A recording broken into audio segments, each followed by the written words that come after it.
Assalomu alaykum. Bu 25-iyundagi O'zbek tili kundaligim.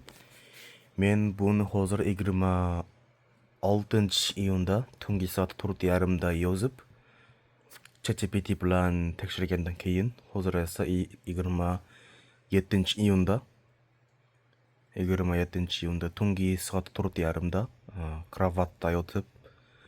kravatda yotayotganimda buni gapiryapman. Bugun soat 10da Jahon futbol chempionatida Janubiy Koreya va Janubiy Afrika o'rtasida o'yin bor edi. Uni kechki ovqat qilayotganimda tomosha qilish uchun bugun odatdagidan ertaroq ovqatlandim. Odatda kuning boshida soat 12:30da nonushta qilaman. Tushlikni esa soat 5:30da yeyman.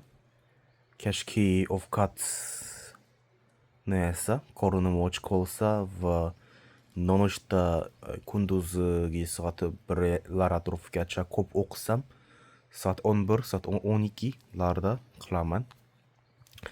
Agar nonushtadan keyin tezroq uxlasam, uyg'onganimdan keyin kechqurun soat 6larda kechki ovqatni qilaman. Lekin bugun nonushtani kechqurun soat 11da, ya'ni odatdagidan 1,5 soat oldin yedim. Tushlikni ham soat 4da, odatdagidan 1,5 soat oldin yedim.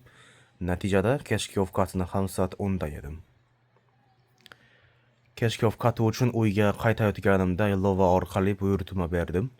Men Hansot nomli restorandan guruchli taomlar va pudechigeni buyurtma berdim. Hansot bu taomlarni juda arzon narxda sotadigan restoranlardan biri. Odatda u universitetlar yaqinida joylashadi va universitet talabalariga mazali hamda arzon ovqatni taklif qiladi. Restoranning o'zida ovqatlansa juda arzon bo'ladi. Ammo yetkazib berishga buyurtma qilinsa biroz qimmatroq tushadi.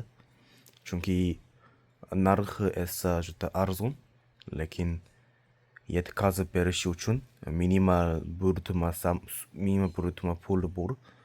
Hansotdagi taomlar arzon bo'lgani sababli minimal summaga yetish uchun ko'proq buyurtma qilishimga to'g'ri keldi.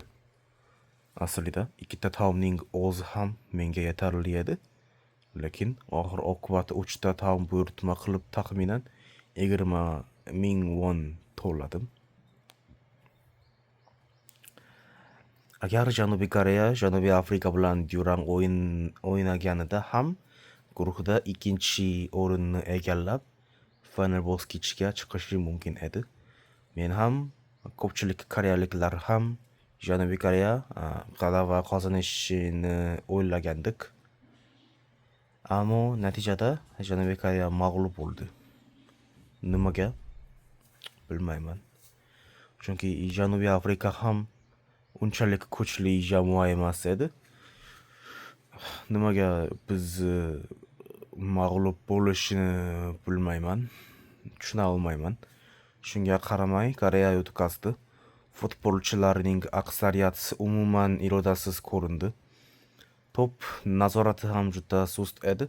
Eng katta muammo esa bosh murabbiyning asosiy tarkibni tanlashi bo'ldi. O'yinda davomida ham u deyarli hech qanday o'zgarish qilmadi va faqat Zahra o'rindig'ida o'tirib tomosha qildi. Strategiya yo'q edi u yerda. Natijada Koreya 1-0 hisobda mag'lub bo'ldi. Agar Chexiya Meksikada mag'lub etsa, Koreya guruhda oxirgi o'ringa tushib, turnirdan chiqib ketardi. Hozir esa Koreya guruhini 3-o'rinda yakunladi. Endi boshqa guruhlardagi 3-o'rinni olgan jamoalar bilan taqqoslanadi. Bular to'plar farqi, urilgan gollar hamda sariq va qizil kartochkalar soni taqqoslanadi va eng yaxshi qilgan 8ta jamoa final bosqichga chiqadi. Janubiy Koreya 3 ochko oldi. To'plar farqi esa -1 bo'ldi. 2 gol urdi va 3 gol o'tkazib yubordi. Qizil kartochka esa olmadi. Hozircha Biz bilan birga faqat ikkita guruhning o'yinlari tugadi.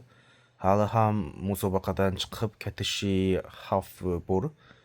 Qolgan 9 ta guruhdan hech bo'lmasa 3 ta guruhning 3-chi o'rindagi jamoasi bizdan yomonroq natija qayd etsa, final bosqichga chiqamiz. Lekin shunday hisob-kitoblarni qilishning o'zi yo'qmisiz?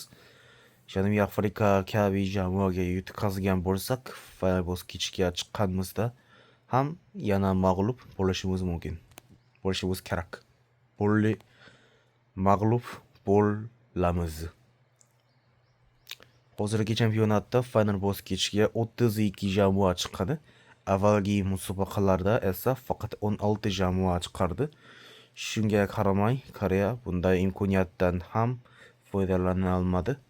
Men Koreya terma jamoasidan deyarli umidimni uzdim. Ertaga do'stim bilan soat 13 da uchrashamiz.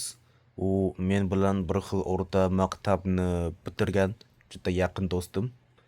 Hozir u Choson universitetining elektronika fakultetida elektron fakultetida o'qiyapti. Uchrashganimizdan keyin sushi restoranida kechki ovqat qilmoqchimiz. Sushi bu xom baliq va guruchdan tayyorlanadigan yapon milliy taomi. Biz boradigan restoranda esa faqat kirish haqini bir marta to'lasangiz, ichkaridagi barcha hamma taomlarni bemalol yeyishingiz mumkin. Shu sababli ishlayotganimda odatdagidan ertaroq tushlik qilaman va soat 3 gacha boshqa hech narsa yemayman. Yemoqchi emasman. Rahmat.